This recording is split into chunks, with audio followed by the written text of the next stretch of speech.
Hello viewers, welcome back. आज का topic है विल्स या वसीयत अंडर मुस्लिम लॉ।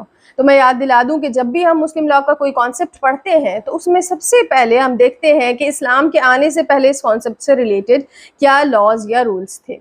तो विल्स को अगर देखा जाए तो एक इंसान की टेस्टामेंट्री कैपेसिटी या विल्स बनाने की, वसीयत बनाने की कैपेसिटी जो थी वो अनलिमिटेड थी। वो अपनी प्रॉपर्टी के साथ जिस तरह अपनी जिंदगी में उसको डिस्पोज कर सकता था, सेल कर सकता था, लीज पर दे सकता था या चाहे जो कर सकता था, उसी तरह वो वसीयत के जरिए से अपने मरने के बाद उसकी प्रॉपर्टी का क्या होगा उस पर उसका भी होलसेल मालिक था और पूरे तरीके से वो उसको डील कर सकता था।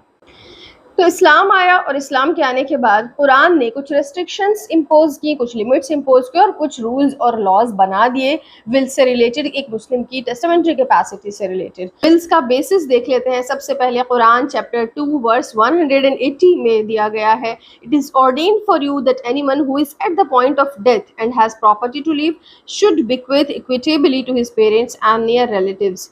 This is an obligation on the pious.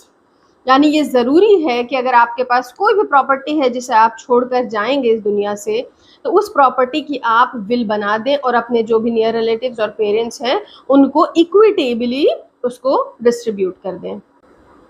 इससे रिलेटेड एक हदीस भी है, सही अल बुखारी में मेंशन है, पेज नंबर 383 टू 84 वॉल्यूम 1 के अंदर। अब्दुल्ला इब्न उमर बताते हैं कि प्रॉफिट ने कहा कि a Muslim who has something and has no right to pass even 2 nights without making a will unless he has already written one। यानी इसमें विल्स की इंपॉर्टेंस बताई गई है। इतनी ज़्यादा ज़रूरी है कि आपके पास अगर प्रॉपर्टी है तो आपको राइट नहीं है कि आप 2 रातें भी ऐसी गुजार दें कि आप अपनी प्रॉपर्टी को, कि वो किस तरह आपके मरने के बाद डिस्ट्रीब्यूट होगी, उससे रिलेटेड आप विल्स ना बना दें। तो विल्स का कॉन्सेप्ट समझने के लिए सबसे पहले प्रॉफिट के एक ट्रेडिशन देख लेते हैं जो मिशकातुल मसाबीह के वॉल्यूम 12 पेज नंबर 1 पर और 2 पर मेंशन है, जिसमें साद इब्न अबी वक्कास कहते हैं कि प्रॉफिट मुझसे मिलने के लिए आए। मैं बहुत ज़्यादा बीमार था तो मैंने पूछा कि मेरे पास बहुत सारी वेल्थ है छोड़कर जाने के लिए और सिर्फ एक डॉटर है और कोई लीगल ईयर नहीं है, तो क्या मैं अपनी वेल्थ, अपनी पूरी प्रॉपर्टीज़ जो है वो चैरिटेबल और रिलीजियस पर्पसेस के लिए डोनेट कर दूँ विल बनाकर? तो प्रॉफिट ने साफ मना कर दिया। उन्होंने दोबारा पूछा कि क्या मैं ऐसा अपनी 2/3 ऑफ द प्रॉपर्टी के साथ कर सकता हूँ? प्रॉफिट ने फिर मना कर दिया। फिर उन्होंने क्वेश्चन किया कि क्या मैं अपनी हाफ ऑफ द प्रॉपर्टी के साथ ऐसा कर सकता हूँ? प्रॉफिट ने फिर से मना कर दिया। फिर इन्होंने दोबारा क्वेश्चन किया कि क्या मैं 1/3 ऑफ द प्रॉपर्टी के साथ इस तरह डिस्पोज कर सकता हूँ?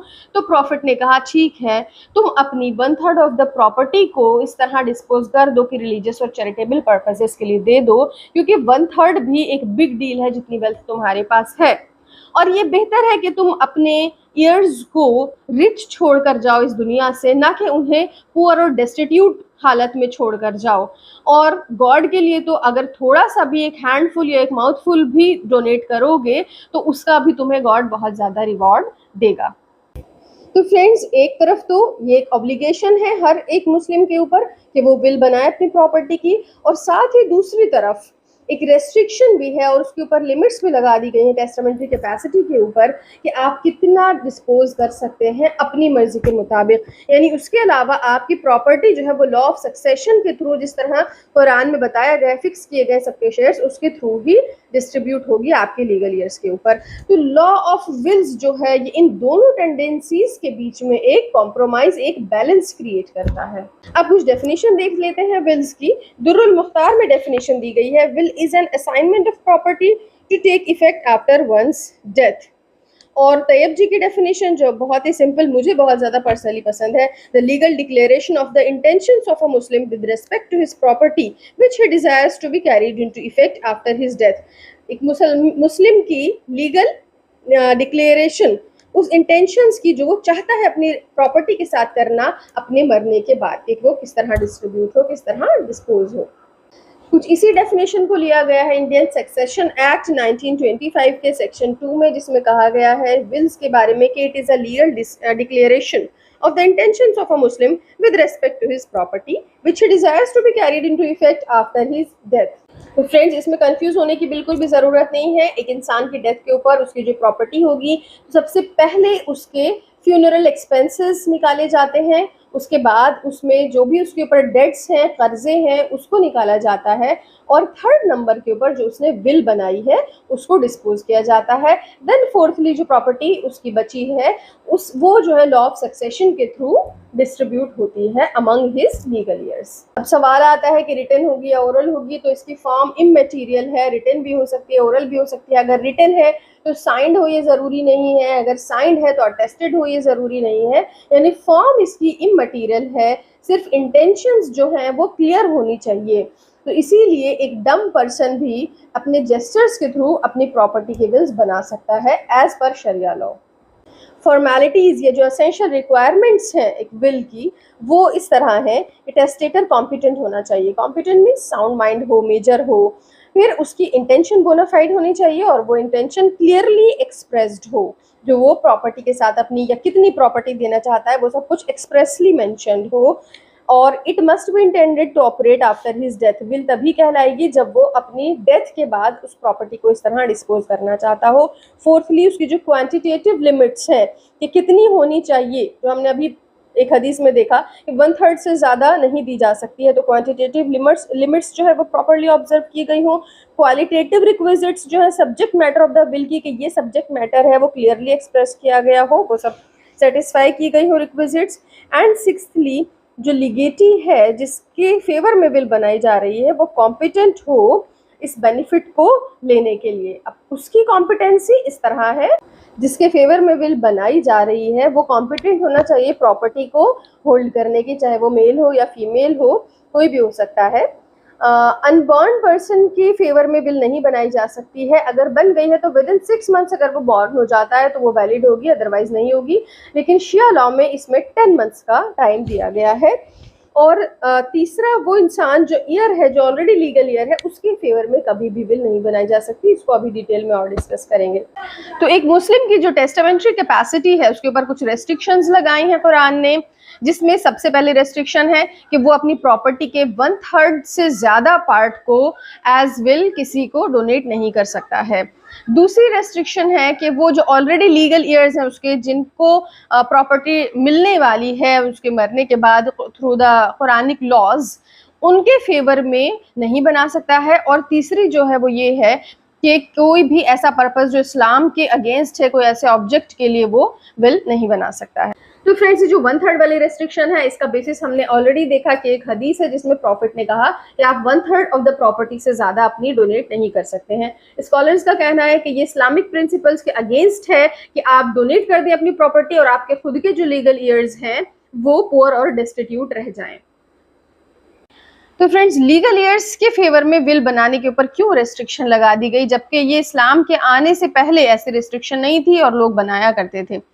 इसके पीछे विजडम ये है, स्कॉलर्स का मानना है कि ये प्रेजुडिस और फेवरेटिज्म को रोकता है। फेवरेटिज्म, जैसे मान लीजिए कि एक इंसान के 4 बेटे हैं और वो चाहे तो अपना किसी एक बेटे के फेवर में विल बनाकर उसको ज्यादा प्रॉपर्टी दे दे, या 2 बेटों को ज्यादा दे दे जिनको वो फेवर करता है, तो इन सब को रोकता है। साथ ही ये violation of the Quranic principles को रोकता है, और जो एक स्कीम ऑफ सक्सेशन, जो एक बहुत ही एग्जॉस्टिव और comprehensive scheme of succession Muslim law देता है, उसमें इंटरफेरेंस को भी रोकता है। इन रेस्ट्रिक्शंस की कुछ एक्सेप्शंस भी हैं जहां पे इसको रिलैक्स किया गया है। सबसे पहला रिलैक्सेशन ये है कि अगर ईयर्स ही कंसेंट दे दें ऐसी विल के लिए जो उस रेस्ट्रिक्शंस के अगेंस्ट हो, जैसे कि 1/3 से ज़्यादा किसी को विल बना देना किसी के फेवर में, या फिर किसी लीगल ईयर के ही फेवर में विल बना देना। अगर मान लीजिए कि ज़्यादा में से 1 या 2 ईयर ही या कुछ ईयर्स ही कंसेंट देते हैं ऐसी विल के लिए जो रेस्ट्रिक्शंस के अगेंस्ट है, तो फिर वो उसकी जितनी प्रॉपर्टी का शेयर उसको मिलने वाला था उसी के रेस्पेक्ट में खाली अप्लाई करेगा। दूसरा रिलैक्सेशन है किसी वैलिड कस्टम का होना किसी पर्टिकुलर जगह पर।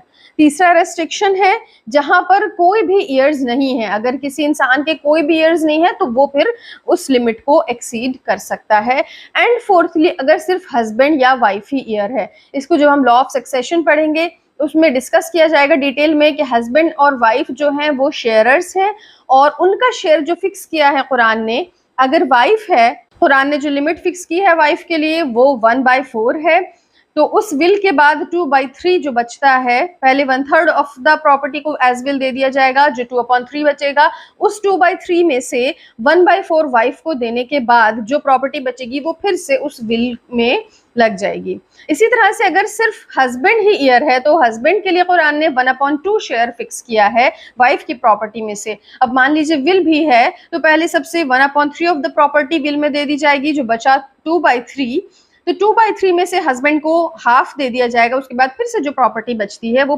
फिर से उस विल की रेस्पेक्ट में अप्लाई हो जाएगा। अब अगर कोई रेस्ट्रिक्शन को फॉलो नहीं करता है और लिमिट को एक्सीड करके विल बना देता है तो उसका इफेक्ट क्या होगा? इफेक्ट ये होगा कि उस विल को अबेट किया जाएगा या घटाया जाएगा, रिड्यूस किया जाएगा रेटेबली। अब सबसे पहले देखा जाएगा 2 तरह की विल्स हो सकती हैं, सेक्युलर पर्पसेस के लिए बनाई गई विल या फिर रिलीजियस पर्पसेस या पायस पर्पसेस के लिए बनाई गई विल। तो जो सेक्युलर पर्पसेस के लिए बनाई गई है उसको प्रोपोर्शनेटली रिड्यूस करके और 1/3 पर लाया जाएगा। अब मान लीजिए पायस पर्पसेस के लिए बनाई गई है तो उसको भी रिड्यूस किया जाएगा। रिड्यूस किस तरह किया जाएगा? प्रायोरिटी बेसिस पे। जैसे इस्लाम के अंदर जो ड्यूटीज हैं उनकी कुछ कैटेगरीज हैं। सबसे पहले जिसमें फराइज आ जाते हैं, वो चीजें जो कि करना फर्ज है या इनकम्बेंट है या ऑर्डिन किया गया जरूरी है।